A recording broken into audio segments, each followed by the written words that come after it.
Well, if you look at the basic construct, geosystem, one satellite, MEO-system, few satellites. You'll see a GEO, one ground antenna, MEOs, you'll see a few at a site, not a lot, right? So when you look at what we're doing and what others are doing in the LEO world, there's now hundreds of satellites, thousands. So when that comes to the ground station, now my ground station suddenly is not looking at one satellite anymore, it's working at 10 or 15 or 20, which obviously means 10, 15, more antennas, more contacts, more speed of contact. So that's basically what you see happening. And then you go into the fact you've got a power, now 15 antennas. You've got to deal with connectivity that's probably a lot greater because now instead of one contact, I've got 15. And that all equates then to space, right?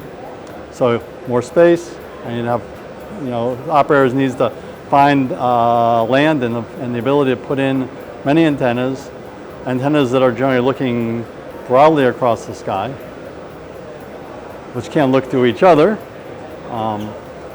So they got, that's kind of one of the problems they got to deal with. So we got to find people in this world that have space, have good power, excess power, which is often very common because most teleports have gone from big klystrons to solid state, and klystrons were power hungry.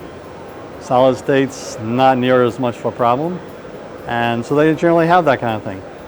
And then then there's the connectivity, and then it's the operational construct and the thought of operating like a data center. You can't be a mom and pop shop anymore for the LEO world because they're trying to push carrier grade services through their constellation. So you've got to act like a carrier. You have to build the security and work with the people and individuals to make sure everybody also is thinking the same way. They're all, security is like probably the #1 priority. So those are probably some of the basic things that people have to do.